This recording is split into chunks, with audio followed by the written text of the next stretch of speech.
എല്ലാവർക്കും Arya serial sport റിവ്യൂയിലേക്ക് സ്വാഗതം. ഈ വീഡിയോ ഇഷ്ടപ്പെടുവാണെങ്കിൽ ഒന്ന് ലൈക്ക് ചെയ്തും സബ്സ്ക്രൈബ് ചെയ്തും ഒന്ന് സപ്പോർട്ട് ചെയ്യണം കേട്ടോ. അങ്ങനെ ബാലചന്ദ്രൻ ആ യാത്രയ്ക്ക് പോകാൻ വേണ്ടിയുള്ള തയ്യാറെടുപ്പാണ്. സുഹൃത്തിനോട് ബാലചന്ദ്രൻ പറയുകയാണ്, ഈ യാത്ര അലീനയ്ക്ക് വേണ്ടിയാണ്. ഇവിടെക്കാളും വലിയ മോശമില്ലാത്ത ഒരു സ്ഥലത്ത് അവളെ എത്തിക്കണം എന്ന് ബാലചന്ദ്രൻ പറയുകയാണ്. സുവർദ്ധനൻ ആ സമയത്ത് ബാലചന്ദ്രനോട് ചോദിക്കുവാണ്, ഏട്ടന് അലീന ഇവിടെ നിന്ന് പോകുമ്പോഴത്തേക്ക് നല്ല വിഷമമായിരിക്കുമല്ലോ. ആ സമയത്ത് ബാലചന്ദ്രൻ പറയുകയാണ്, അതെനിക്ക് നല്ല വിഷമം ഉണ്ടാക്കുന്ന കാര്യം തന്നെയാണ്. അതോർക്കുമ്പോഴാണ് എനിക്ക് സഹിക്കാൻ കഴിയാത്തത്. എന്നിട്ട് പോയി അവിടെ കിടക്കുന്ന ഒരു കസേരയിൽ പോയി ഇരിക്കുന്നുണ്ട് ബാലചന്ദ്രൻ.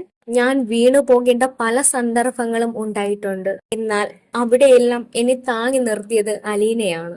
അതുപോലെ തന്നെ ഈ കുടുംബത്തിലെ എന്റെ മക്കളെ എല്ലാവരെയും ചേർത്ത് പിടിച്ചതും അവരെ സംരക്ഷിച്ചു നിർത്തിയതും അലീനയാണ്. ഇനിയിപ്പോ അവൾ ഇവിടെ നിന്ന് പോയി കഴിയുമ്പോൾ ഈ കുടുംബം എന്താകുമോ എന്നോ എനിക്ക് ഒട്ടും മനസ്സിലാകുന്നില്ല. അങ്ങനെ ഭയങ്കര വിഷമത്തോടു കൂടിയാണ് ഗോവർദ്ധനോട് സംസാരിക്കുന്നത്. ശേഷം ഗോവർദ്ധനൻ പറയുകയാണ്, ഞാൻ ഇറങ്ങാൻ പോകുന്നു ഏട്ടാന്ന് പറയുന്നുണ്ട്. എന്നിട്ട് അങ്ങോട്ടേക്ക് ഇറങ്ങുന്നുണ്ട് ഗോവർദ്ധൻ. സമയത്ത് ബാലചന്ദ്രൻ പറയുകയാണ് ഗോവർദ്ധനോട്, നമ്മൾ സംസാരിച്ച കാര്യങ്ങൾ തന്നെ ഇരുന്നാൽ മതി, മറ്റാരോടും ഇത് പറയരുത് എന്ന് പറയുന്നുണ്ട് ബാലചന്ദ്രൻ. പറയുകയാണ് ഗോവർദ്ധനോട്, ഒരു 2-3 ദിവസത്തെ ഡ്രസ്സും കൂടെ കരുതിയിട്ട് വേണം വരാനായിട്ട്. ചിലപ്പോൾ അതിനു മുൻപ് വരാൻ പറ്റിയേക്കാം, എങ്കിലും അങ്ങനെ കരുതിയേ വരാവൂ എന്ന് പ്രത്യേകം പറയുന്നുണ്ട്. ആയിക്കോട്ടെ എന്ന് പറഞ്ഞിട്ടാണ് ഗോവർദ്ധനൻ അവിടെ നിന്ന് ഇറങ്ങി വരുന്നത്. താഴേക്ക് വരുമ്പോഴത്തേക്ക് അലീന ചായയുമായിട്ട് വരുന്നുണ്ട്. ചായ കൊടുക്കുന്നുണ്ട് ഗോവർദ്ധനന്. ചോദിക്കുവാണ്, ഇത്ര പെട്ടെന്ന് ചായ ആയോ എന്ന് ചോദിക്കുന്നുണ്ട്. ആ സമയത്ത് ചോദിക്കുവാണ്, ഡിസ്കഷൻ ഒക്കെ കഴിഞ്ഞോ ഒന്ന്. സമയത്ത് ഗോവർദ്ധൻ പറയുകയാണ്, ചെറിയൊരു യാത്രയുടെ കാര്യമാണ് പറയാൻ വന്നത്. സമയത്ത് അലീന ചോദിക്കുവാണ്, എങ്ങോട്ടാ, ദൂരയാത്രയാണോ എന്ന് ചോദിക്കുന്നുണ്ട്. സമയത്ത് ഗോവർദ്ധൻ പറയുകയാണ്, ദൂരയാത്രയാണോ, ദൂരയാത്രയാണെന്നാണ് ബാലേട്ടൻ പറഞ്ഞത്. നേരം അനിയന ചോദിക്കുവാണ്, എന്തിനാണ്.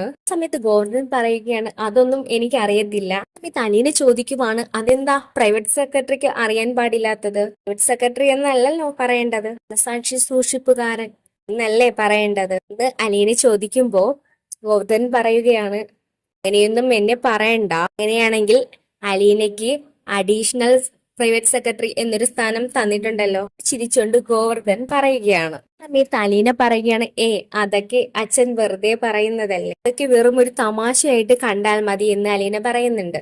സമയത്ത് ഗോവർദ്ധൻ പറയുകയാണ്, എന്നാൽ ഇന്നത്തെ കാര്യങ്ങളൊന്നും അത്ര തമാശയൊന്നുമല്ല, ഇത്തിരി സീരിയസ് ആയിട്ട് സംസാരിച്ചത്.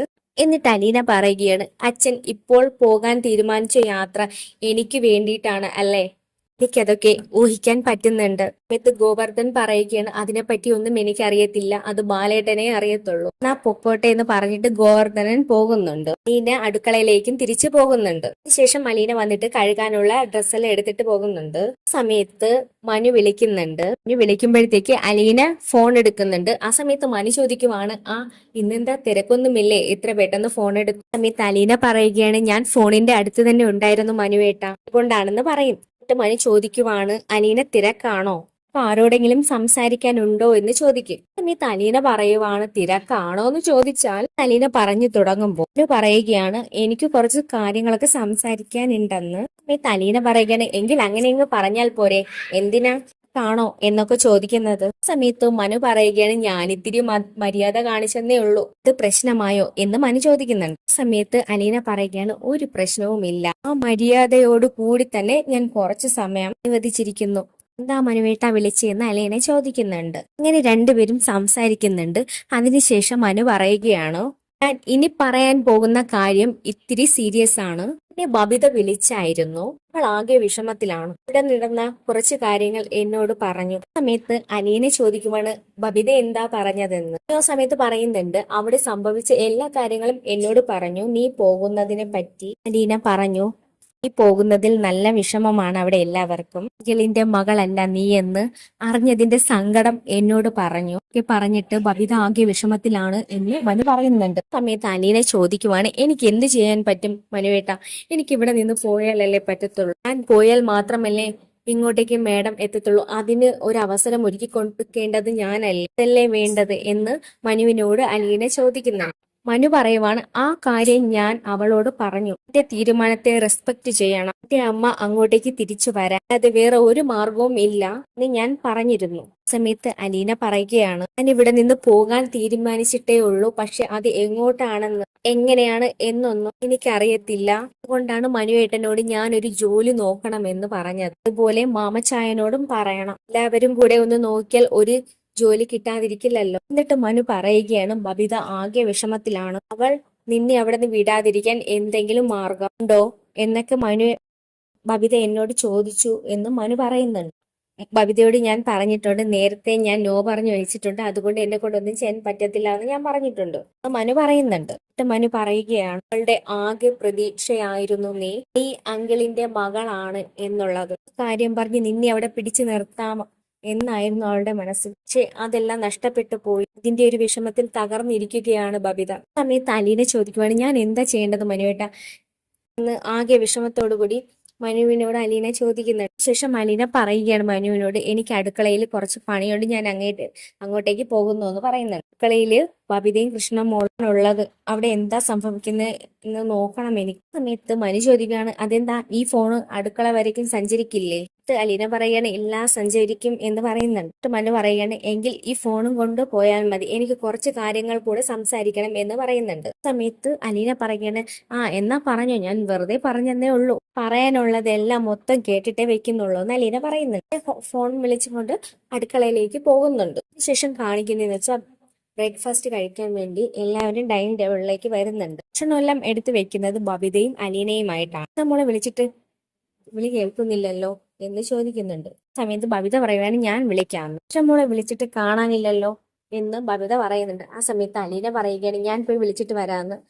ആ സമയത്ത് ബബിത പറയണം, അതിന്റെ ആവശ്യമില്ല, ഞാൻ പോയി വിളിച്ചിട്ട് വരാമെന്ന് പറയുന്നുണ്ട്. ഇത് അങ്ങോട്ടേക്ക് പോകുമ്പോൾ കൃഷ്ണമോള് അവിടെ ഓടി ഇങ്ങോട്ടേക്ക് വരുന്നുണ്ട്. അവർ രണ്ടുപേരും കൂടെ കൂട്ടിയിടിക്കുന്നുണ്ട്.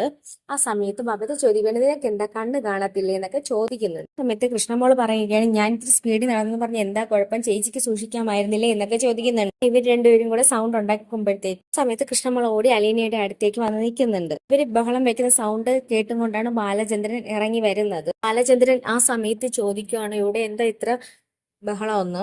എന്നിട്ട് പറയുകയാണ്, അച്ഛന് ഹാർട്ട് അറ്റാക്ക് ഉള്ളത് നിങ്ങൾക്ക് അറിയാവുന്നതല്ല, അതുകൊണ്ട് തന്നെ ഇതുപോലെയുള്ള വലിയ വലിയ ഒച്ചകൾ പ്പിക്കരുത് എന്ന് പറയുന്നുണ്ട്. നിങ്ങൾ ഇവിടെ കേൾക്കാൻ വേണ്ടിയിട്ടാണോ അതോ അയൽക്കാർ കേൾക്കാൻ വേണ്ടിയിട്ടാണോ ഒച്ച ഉണ്ടാക്കുന്നതെന്ന് ചോദിക്കുന്നുണ്ട് ബാലചന്ദ്രൻ. ഈ ചേച്ചി എന്ന് പറഞ്ഞിട്ട് കൃഷ്ണമോള് പറയാൻ തുടങ്ങുമ്പോഴത്തേക്ക് ബാലചന്ദ്രൻ പറയുകയാണ്, വേണ്ട, എനിക്കൊന്നും കേൾക്കണ്ട, നിങ്ങൾ തന്നെ അങ്ങ് പരിഹരിച്ചാൽ മതി, അതുപോലെ ഒച്ച ഉണ്ടാക്കാതിരുന്നാൽ മതി എന്ന് പറയുന്നുണ്ട്. എന്നിട്ട് കൈ കഴുകിയിട്ട് വന്നിരിക്കുന്നു ബാലചന്ദ്രൻ. എന്നിട്ട് പിന്നെയും ഇവർ രണ്ടുപേരും കൂടെ ഭയങ്കര ബഹളം ഉണ്ടാക്കുന്നുണ്ട്. സമയത്ത് ബാലചന്ദ്രൻ ചോദിക്കണം, ഇത് എന്താ ഇതുവരെയായിട്ട് നിങ്ങൾക്ക് ഇത് നിർത്താൻ ആയില്ലേ എന്ന് ചോദിക്കുന്നുണ്ട്. പിന്നെ എല്ലാവരും കൂടെ നല്ല സന്തോഷത്തോടു കൂടി ഭക്ഷണം എല്ലാം കഴിക്കുന്നുണ്ട്. സമയത്ത് ബാലചന്ദ്രൻ പറയുകയാണ്, എനിക്ക് ഒരു 2 ദിവസത്തേക്ക് ഒരു യാത്രയുണ്ടെന്ന്, അതുകൊണ്ട് തന്നെ ഞാൻ ഒരു 2 ദിവസത്തേക്ക് ഇവിടെ കാണത്തില്ല. സമയത്ത് അലീന ചോദിക്കുന്നുണ്ട്, അച്ഛൻ എങ്ങോട്ടാ പോകുന്നതെന്ന്. ഒരു യാത്രയുണ്ട്, പോയിട്ട് വന്നിട്ട് പറയാന്ന് പറയുന്നുണ്ട്. എനിക്ക് 2-3 പേരെ കാണാനുണ്ട്, പോകുന്നതിന് മുൻപ് തന്നെ എനിക്ക് 2-3 കാര്യങ്ങൾ ചെയ്തു വെക്കാനുമുണ്ട്, അതിനു വേണ്ടിയാണ് ഈ യാത്ര എന്നൊക്കെ പറയുന്നുണ്ട്. അച്ഛൻ തനിച്ചാണോ പോകുന്നത്? തനിച്ചല്ല പോകുന്നത്, കുറച്ചധിക ദൂരം ഡ്രൈവ് ചെയ്യാനുണ്ട്, എന്നെ കൊണ്ട് സാധിക്കത്തില്ല, അതുകൊണ്ട് ഗോവർദ്ധനനെ കൂടെയാണ് കൊണ്ടുപോകുന്നത്. കേട്ടിട്ട് അടുത്തിരിക്കുന്ന രോഹിത് പറയുന്നു, ഞാനും കൂടെ വരണോ അച്ഛാ? സമയത്ത് ബാലചന്ദ്രൻ പറയുകയാണ്, ഇത് കൊള്ളാലോ, നേരത്തെ ആണെങ്കിൽ ഇങ്ങനത്തെ ഒരു ചോദ്യങ്ങളും ഇല്ല, ഞാൻ ഒരിടത്ത് പോകണമെങ്കിൽ ആരെയൊക്കെ ബോധിപ്പിച്ചാൽ അവരുടെയൊക്കെ ചോദ്യത്തിന് ഉത്തരം പറഞ്ഞാലാണ്. ബാലചന്ദ്രൻ പറയും, എന്നാ തുടങ്ങിയെന്ന്.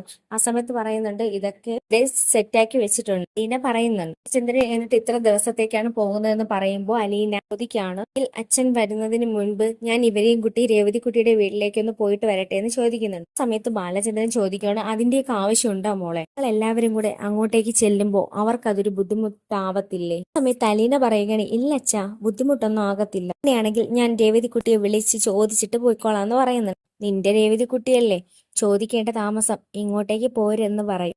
അങ്ങനെയല്ലല്ലോ, മാമച്ചായനും ഗ്രേസിയമ്മയ്ക്ക് അങ്ങനെ ഒരു ബുദ്ധിമുട്ടാണെങ്കിൽ അവർ പറഞ്ഞില്ലെങ്കിൽ അവരുടെ മനസ്സിലെങ്കിൽ അങ്ങനെയെന്ന് തോന്നിയിട്ടുണ്ട്, മോശമല്ലേ മോളെ എന്ന് ബാലചന്ദ്രൻ ചോദിക്കുവാണ്.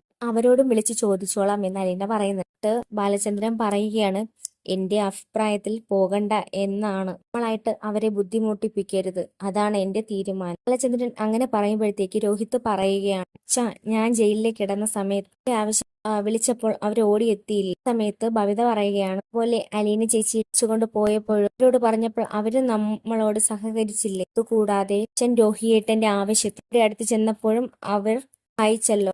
അങ്ങനെയുള്ള പ്രശ്നമൊന്നും ഇല്ല. അത് പറയുമ്പോഴത്തേക്ക് ബാലചന്ദ്രൻ ചോദിക്കുവാണ്, ഇതെന്താ എല്ലാവരും കെട്ടാണോ?